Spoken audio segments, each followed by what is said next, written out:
Marcus Aurelius once wrote, "You have power over your mind, not outside events. Realize this, and you'll find strength." Confidence isn't loud. It's not arrogance. It's not a performance. True confidence is quiet, calm, rooted deep in your soul like a mountain that does not move even as storms pass. But here's the problem. In today's world, we're constantly engaging in habits that silently erode that inner fortress.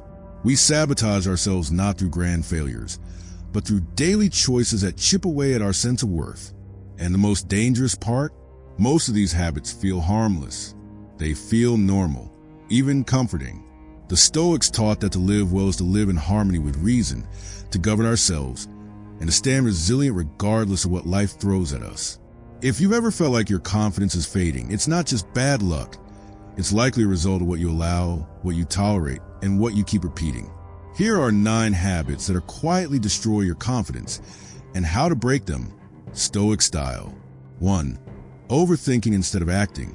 Epictetus warned, "Don't explain your philosophy, embody it." Thinking is necessary, but overthinking? That's paralysis disguised as preparation. It's fear wearing the mask of intellect. Confidence dies not in failure, but in hesitation. When you constantly doubt, analyze, and replay every possible outcome, you teach your mind to seek comfort in inaction. You trade your power for predictability. You look for guarantees in a world built on uncertainty. The Stoic solution? Action. Marcus Aurelius reminded himself, "Waste no more time arguing about what a good man should be. Be one." Confidence is built through movement, through the friction of trial and error, through showing up imperfectly and learning from the scars. Stop planning your life and start living it. 2.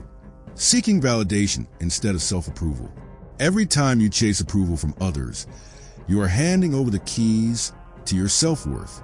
You are allowing someone else's opinion, which is out of your control, to determine how you feel about yourself.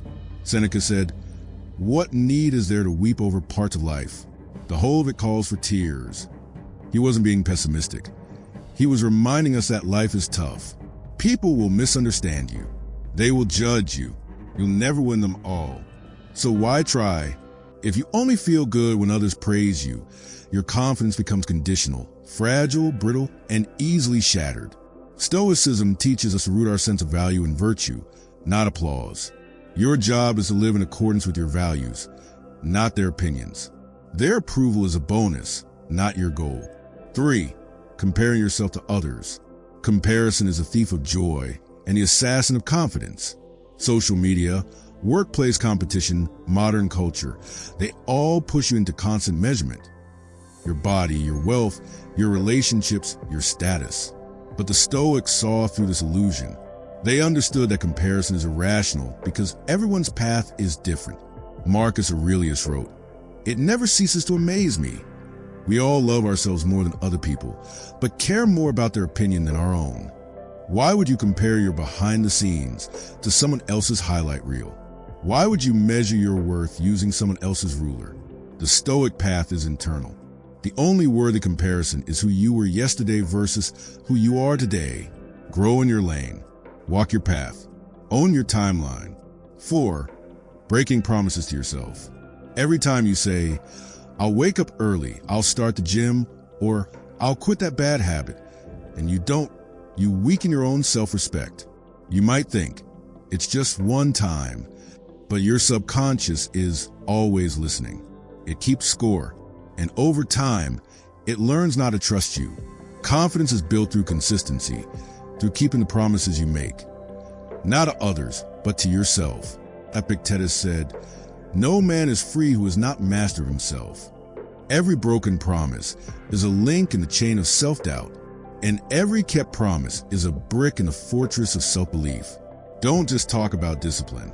Prove it, even in small things, especially in small things. 5.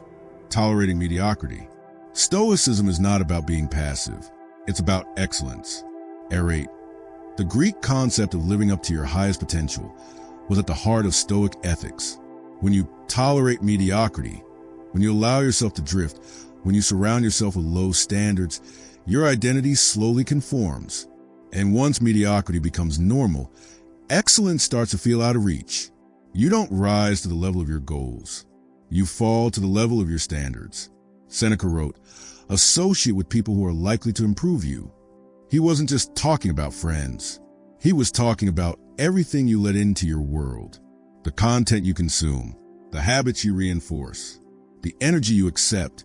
Hold yourself to a higher standard, not to impress the world, but to respect yourself. Point 6.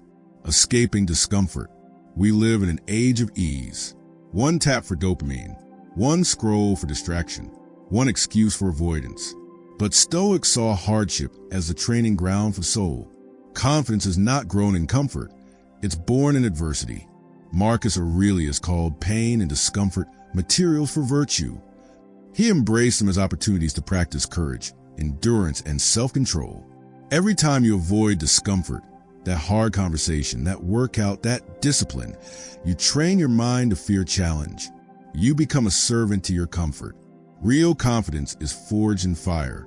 Do what's hard. Do what's necessary. Do what makes you stronger. 7. Speaking negatively about yourself. Words have power, not mystical power, psychological power. What you say, especially about yourself, becomes a script your mind begins to follow. When you constantly call yourself stupid, unlucky, ugly, or lazy, even as a joke, your brain listens. Over time, your self-image conforms to that dialogue. And confidence dies when the story you tell yourself becomes one of failure and unworthiness. Epictetus warned us. What really frightens and dismays us is not external events themselves, but the way in which we think about them. Talk to yourself like a warrior. Speak with truth, but also with strength. When you fall short, don't say, "I'm a failure." Say, "I'm learning." When you mess up, don't say, "I'm a mess." Say, "I'm in progress." The way you speak shapes the way you stand. Choose strength. 8. Letting others cross your boundaries.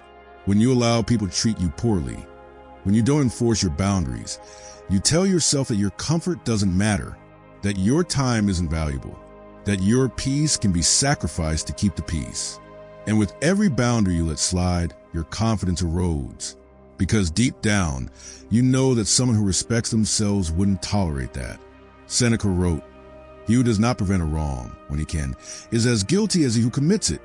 Stoicism doesn't mean being passive. It means being just, being strong, being able to say, "This is not acceptable," not from anger, but from clarity. Your time is valuable.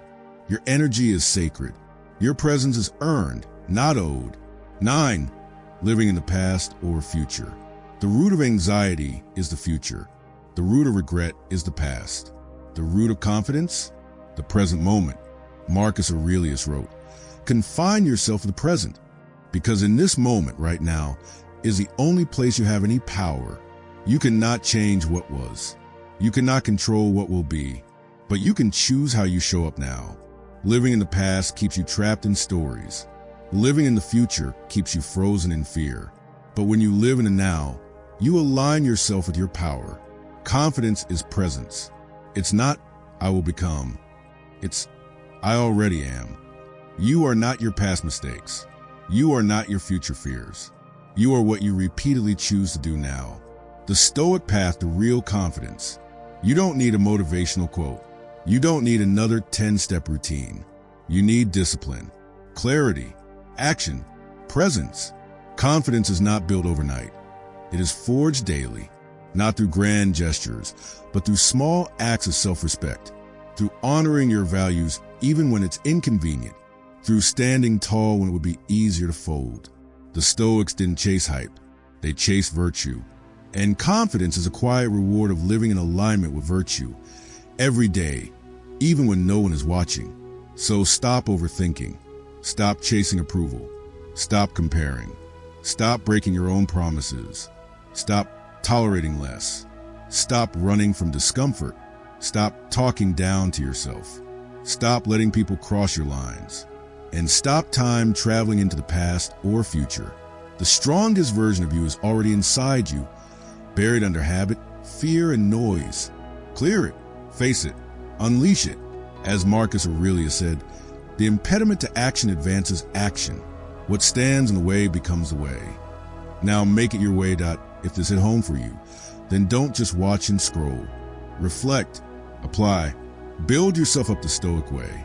And if you want more content like this, practical stoicism, mental mastery, and powerful truths most people avoid, then subscribe to Everyday Stoicism. We don't do fluff. We do fortitude. Share this with someone who's rebuilding themselves. And drop a comment. What's the habit you're breaking first? Stay calm. Stay strong. And remember, you were not born to kneel.